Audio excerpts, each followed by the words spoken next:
இன்று நம் உலகநாயகனும் உதயபாரதி இந்த நிகழ்ச்சியில நாம பார்க்க போற படம் எதுன்னா உலகநாயகன் 22வது நடித்த தேன் சிந்துதே வானம். இந்த தேன் சிந்துதே வானம் உலகநாயகன் 22வது நடிச்ச படம். இந்த படத்துல பேர் போடும் போதே பாத்தீங்கன்னா சிவகுமார் சாரும் ஜெயசித்ரா பேரும் போட்டுட்டு அதுக்கப்புறம் கமல் சார் பேரையும் ராணி சந்திரா பேரையும் ஒன்னா சேர்த்து போடுறாங்க. இதுல இருந்து என்ன தெரியுதுன்னா இது ஒரு டபுள் ஹீரோ சப்ஜெக்ட் அப்படின்னு தெரியுது.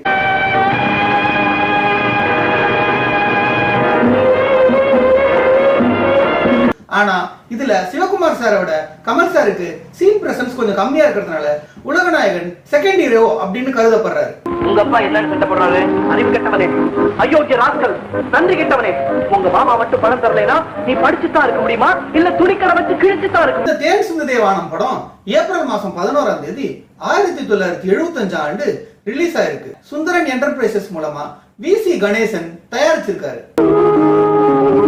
இந்த படத்துல நடிச்ச நடிகர் யாருன்னு பாத்தீங்கன்னா திரு சிவகுமார் நடிச்சிருக்காரு, அவருக்கு ஜோடியா ஜெயசித்ரா நடிச்சிருக்காங்க. அதுக்கப்புறம் உலகநாயகன் கமல்ஹாசன் நடிச்சிருக்காரு, அவருக்கு ஜோடியா ராணி சந்திரா நடிச்சிருக்காங்க. இந்த படத்துல நடிச்ச மற்ற நடிகர்கள் யாருன்னு பாத்தீங்கன்னா சோ ராமசாமி நடிச்சிருக்காரு, அதுக்கப்புறம் ஸ்ரீகாந்த் நடிச்சிருக்காரு, மனோரமா நடிச்சிருக்காங்க, அதுக்கப்புறம் தங்கவேலு சார் நடிச்சிருக்காரு மற்றும் பலர் இந்த படத்துல நடிச்சிருக்காங்க.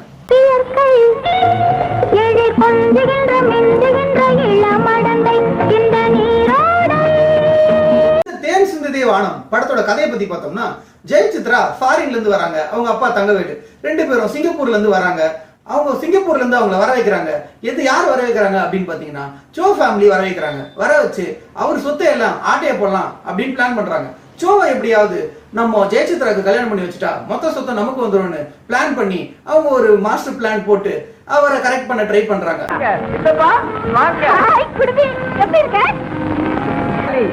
நான் ஒல்லி, அதனால நீ எங்க கூட தான் தங்கணும்.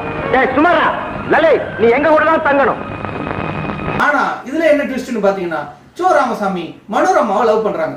ஆனா அவங்க ரெண்டு பேரும் தீவிரமா லவ் பண்ணிட்டு இருக்காங்க. உனக்கு வெக்கமா இல்ல? கல்யாணம் இருந்தா இன்னும் 10 பிள்ளை பெற்றுப்ப. நீதான கல்யாணத்தை தள்ளி போட்டுக்கிட்டே வர. ஆனா சொத்துக்காக நீ ஜெயசித்ரா தான் கல்யாணம் பண்ணிக்கணும் அப்படின்னு அவங்க வீட்டுல ஃபோர்ஸ் பண்றதுனால அவர் மனோரமாவை கழட்டி விட்டுறாரு. சொத்து புறாவும் நள்ளி பெருதாடா இருக்குது.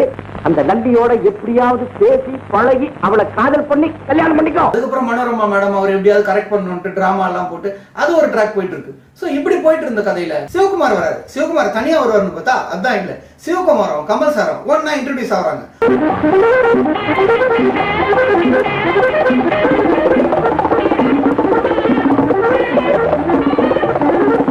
அவங்க ரெண்டு பேரும் வேற வேற ஒருத்தரா இருந்தாலும் கமல் சார் சிவகுமார் சாரை பார்த்து நான் உங்க பயங்கரமான ஃபேனு, நீங்க பயங்கரமா எக்ஸசைஸ் பண்ணுவீங்க, நான் உங்களுக்கு ஃப்ரெண்ட்ஷிப் ஆகணும் அப்படி இப்படின்னு சொல்லிட்டு அவர் ஃபர்ஸ்ட் மீட்டிங்ல ரெண்டு பேரும் க்ளோஸ் ஆயிடுறாங்க. உங்களை பார்த்துதான் சார். என்ன நீங்க பாத்துட்டீங்களா சார்? உங்க உடல் கட்டலையும் உடல் கவர்ச்சியிலையும் எனக்கு ஒரு தனி மயக்கம். நீங்க தினம் எக்ஸசைஸ் பண்ணும்போது நான் பாத்துட்டு தான் இருக்கேன். அப்போ அவருக்கு கமல் சார் வீட்டுக்கு கூட்டு போறாரு. அப்படி போயிட்டு இருக்கு. அப்போ மேஜர் சுந்தரராஜன் தான் சிவகுமாரோட அப்பாவா இருக்காரு. என் பையன் கல்யாணமே பண்ணிக்க மாட்டான், எப்படியே கல்யாணம் பண்ணிக்கணும் அப்படின்னு ஃபீல் பண்ணிட்டு இருக்கு.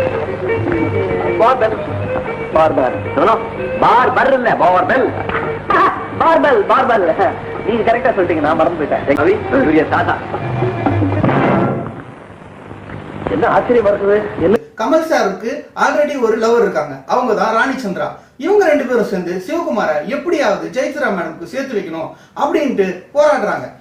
இன்னும் கொஞ்ச நேரத்துல அவன் வந்துருவான். நான் சொன்னபடியே கரெக்டா நடந்துக்கணும். என்ன? ஓகே ரவி. அவங்க நிறைய பிளான் எல்லாம் போட்டு ரெண்டு பேரும் பேச வைக்கிறாங்க. அப்படி இந்த கதை போயிட்டு இருக்கு. இப்ப எண்ணத்துல இருக்கிறதெல்லாம் உடற்பயிற்சியும் ஓட்டமும் தான். இது நான் ரன்னிங் பிராக்டிஸ் பண்ற நேரம். நீ இப்ப எங்க கூப்பிட்டாலும் நான் வரமா? என்ன மிஸ்டர் ரவி? ஹலோ, ஆரம்பிக்கலாமா? ஓஎஸ். இன்னைக்கே போய் நீ சமாதானப்படுத்தி கல்யாணத்துக்கு சம்மதிக்க வைக்கல, உங்க அப்பாவை உயிரோடு பார்க்க முடியாது.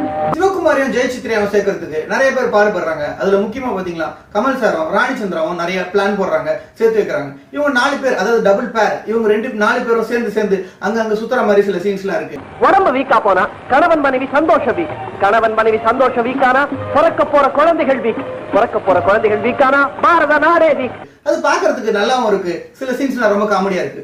ஆனா இதுக்கு இடையில பாத்தீங்கன்னா சோ ராமசாமி எப்படியாவது கல்யாணம் பண்ணி வைக்கணும் அப்படின்னு அவங்க வீட்டுல ட்ரை பண்றாங்க. இன்னொரு சைடு பாத்தீங்கன்னா நான் இவதான் என் அத்தை பொண்ணு, நான் அடைஞ்சே தீர்வேன் ஸ்ரீகாந்த் தீவிரமா அவர் பின்னாடி சுத்துறாரு. அவரு அதுக்காக நிறைய இடத்துல சிவகுமாரோட ஃபைட் எல்லாம் போடுறாரு.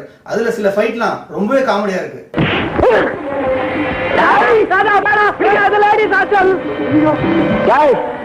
உன்னோட அதிர்ஷ்டம் லேடிஸ் ஹாஸ்டலா போச்சு. இப்படி போயிட்டு இருந்த கதையில ஸ்ரீகாந்த் நீங்க வந்து ஜெயசித்ரா விட்டு போயிடுங்க அப்படின்னு போய் சிவகுமார் கேக்குறாரு. அப்ப நான் எங்க அவளை லவ் பண்றேன் அப்படின்னு கதை போயிட்டு இருக்கும்போது ரெண்டு பேரும் கிளாஷ் ஆகிடுது. அதாவது ஜெயசித்ராக்கும்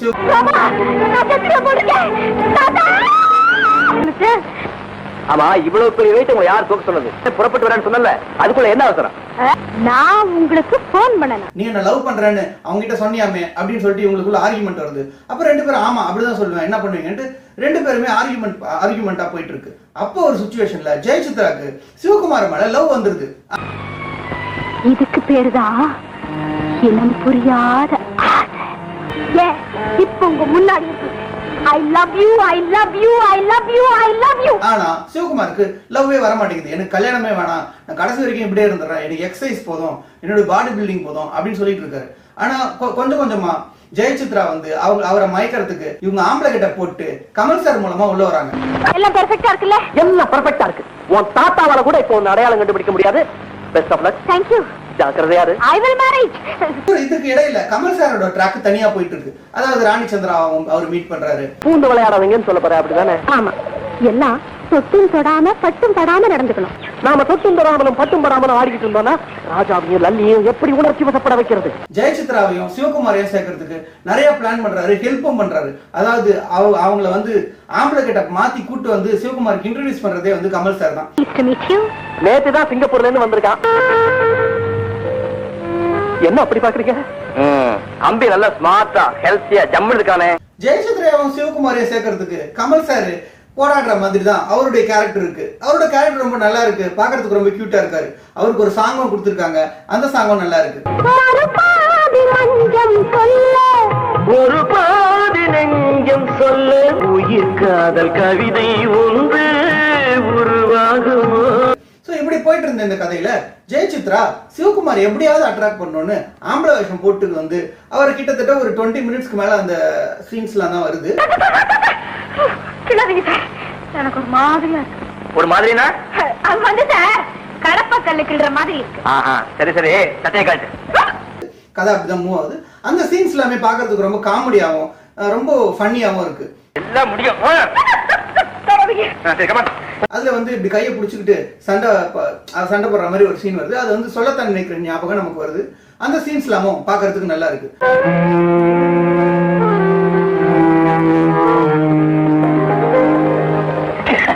ஒரு சிச்சுவேஷன்ல ஜெயசித்ரா பையன் தான் அப்படின்னு இவர் தெரிஞ்சிருக்கிறாரு. அப்போ ஜெயசித்ரா மேல கோவப்படுறாரு. எனக்கு நீ வேண்டாம், எனக்கு கல்யாணம் வேணாம், ஒண்ணு வேணாம், நீ வீட்டை விட்டு வெளியே போ அப்படின்றாரு. என்ன மன்னிச்சிருங்க, நான் உங்களை மனப்பூர்வமா விரும்புறேன். அதுக்கப்புறமா அவருக்குள்ள ஒரு டைலமா வருது. அதாவது நம்ம கல்யாணம் பண்ணினாலே பெட்டரா இருக்கும் அப்படின்னு கிருஷ்ணருடைய போட்டோ பார்த்துட்டு அவர் மனசு மாறுறாரு. அதுக்கப்புறம் ஜெயசித்ராவும் அவரும் சேர்ந்துடுறாங்க. இப்படி போயிட்டு இருந்த கதை முடிஞ்சிரும் அப்படின்னு பார்த்தா கிளைமேக்ஸ் வச்சிருக்காங்க. கிளைமேக்ஸ் ட்விஸ்ட் என்னன்னு பாத்தீங்கன்னா, ஸ்ரீகாந்த் சிவகுமார் வாய்ஸ்ல பேசி ஜெயசித்ராவை கல்யாணம் பண்ணிக்கலாம் வா அப்படின்னு ஒரு இடத்துக்கு கூட்டு போயிடுறாரு. அங்க வச்சு அவங்க எல்லாரையும் வந்து அவங்க அப்பா அம்மா ஜெயசித்ரா வந்து கட்டாயமா நான் எப்படியே கல்யாணம் பண்ணி தீருவேன் அப்படின்ற நேரமா பார்த்து மாறு வேஷத்துல 2 பேர் உள்ள வராங்க. யார் உள்ள வராங்கன்னு பாத்தீங்கன்னா, சிவகுமாரும் கமலஹாசன் சாரும் ஐயர் கேட்டப் போட்டுக்கிட்டு கல்யாணம் பண்ணி வைக்கிற ஐயருங்கெல்லாம் வந்து அங்க வந்து வராங்க. பாம்பு கடிச்சிடுதோ, கலவு தரங்கோ.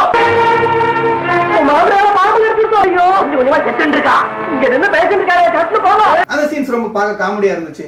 அதுக்கப்புறம் அந்த ஐயர் கேட்டப்லயே வந்து அவங்க ஸ்ரீகாந்த் அவங்க அடியாளுங்க எல்லாரையும் அடிச்சு மாதிரி ஸ்ட்ராங்கா இருக்குடா இங்க பிறந்து.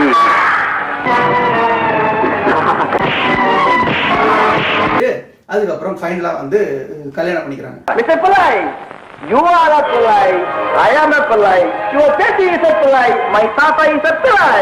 சோ இவங்க 4 பேரும் சேர்ந்து ஒரு ஜோடியா இருந்து இந்த படத்தை முடிச்சு வைக்கிறாங்க. எல்லா ஜோடியும் வந்தாச்சு, என் ஜோடி இல்லாம என் பாடி ஆடுதே. ரவி, கண்ணே வந்துட்டியா? ஸ்ரீகாந்த் படத்துல வில்லனா வராரு. என் முறை பொண்ணு எனக்கு தான் வேணும் அப்படின்னு ஜெயசித்ராவை நான் தான் கல்யாணம் பண்ணிக்குவேன் அப்படின்னு அடிக்கடி வந்து சிவகுமார் கிட்ட சண்டை போட்டு போயிடுறாரு. அந்த சீன்லாம் பாக்குறதுக்கு கொஞ்சம் காமெடியாவே இருக்கு. ஒரு சீன்ல எனக்கு டைம் ஆயிடுச்சு, போர் அடிக்குது, போதும், இது வரைக்கும் சண்டை போதும் அப்படின்ட்டு சிவகுமார் சொல்லிட்டு வர மாதிரி சில சீன்ஸ் எல்லாம் பார்த்தேன். அதெல்லாம் கொஞ்சம் காமெடியா இருந்துச்சு. இன்னைக்கு போடுன்னு நினைக்கிறேன். வரேன். போடா. டேய். சோ படத்தோட பாசிட்டிவ்ஸ் பத்தி நம்ம நிறைய பார்த்துட்டோம். மைனஸ்னு பார்த்தோம்னா படத்துல பெரிய அளவுல கண்டென்ட்டே கிடையாது. சில சீன்ஸ்லாம் ரொம்ப லேகா இருக்குது. அதாவது பாத்தீங்கன்னா சில சீக்வன்ஸ்லாம் வந்து பாத்தீங்கன்னா அது தேவையில்லாத சீக்வன்ஸ் மாதிரி தெரிஞ்சிச்சு. அதுக்கப்புறம் சோவும் மனோரமாவும் இருக்கிற மாதிரி சில சீக்வன்ஸ் வருது. அதாவது சோ ராமசாமிக்காக மனோரமா கெட்டப்ப மாத்தி மந்திரவாதி மாதிரி ஏதோ இந்த இது மாதிரி ஜோசியம் பார்க்குற மாதிரி எல்லாம் ஒரு கேரக்டர் வருது. இதெல்லாம் ஓரளவுக்கு நல்லா இருந்துச்சு. அந்த சீன்ஸ் எல்லாம் கொஞ்சம் கம்மி பண்ணிருக்கலாமே அப்படின்னு தோணுச்சு. ஆக்சுவலா படமே பாத்தீங்கன்னா 1 மணி நேரம் 50 நிமிஷம் அப்படிதான் வருது. அதே இன்னும் ஷார்ட் பண்ணிருக்கலாம் அப்படின்னு தோணுது. பட் அந்த காலத்துல இந்த அளவுக்கு தான் எடுக்க முடியும் அப்படின்னு நமக்கு தெரிஞ்சது. என்ன மிஸ்டர் ரவி, சீரியல் விழுந்த ரெக்கார்ட் மாதிரி அப்பா முடன்ங்கறீங்க. அதே மாதிரி உலகநாயகனை பொறுத்த வரைக்கும் உலகநாயகன் கமல்ஹாசன் இந்த படத்துல ஒரு செகண்ட் ஹீரோவா வந்திருக்காரு. பாக்குறதுக்கு ஒரு சாமிங் ஹீரோவா, ஒரு அழகான ஹீரோவா இருக்காரு. அவருக்கு ஒரு பாட்டு சீக்வன்ஸ் கொடுத்திருக்காங்க. அவங்க 2 பேரும் டூயட் பாடுற மாதிரி ஒரு சீக்வன்ஸ் இருக்கு. அது பாக்குறதுக்கு ரொம்ப நல்லா இருந்துச்சு. மற்றபடி உலகநாயகன் சார் சிவகுமார் சாருடைய நெருங்கிய நண்பரா இருக்கிற மாதிரி இந்த படத்துல வந்து சித்தரிச்சிருக்காங்க. அது பாக்குறதுக்கு ரொம்ப நல்லா இருந்துச்சு.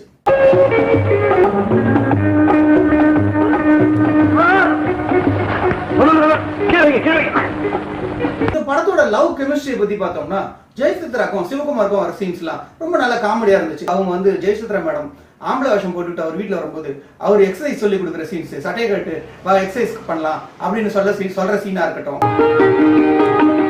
என்னைய பாக்குற, உங்க உடம்பு கடப்ப கல்லு மாதிரி ரொம்ப டயர்டா இருக்கு சார். சித்ரா அவர் சிவகுமாரை கரெக்ட் பண்றதுக்கு அவங்க பண்ற யுக்தியா இருக்கட்டும், இதெல்லாம் பாக்குறதுக்கு ரொம்ப காமெடியா இருந்துச்சு. இந்த படத்துல உன்னிடம் மயங்குகிறேன் உள்ளத்தால் நெருங்குகிறேன் இந்த பாட்டு பாக்குறதுக்கும் கேட்கறதுக்கும் ரொம்ப நல்லா இருந்துச்சு.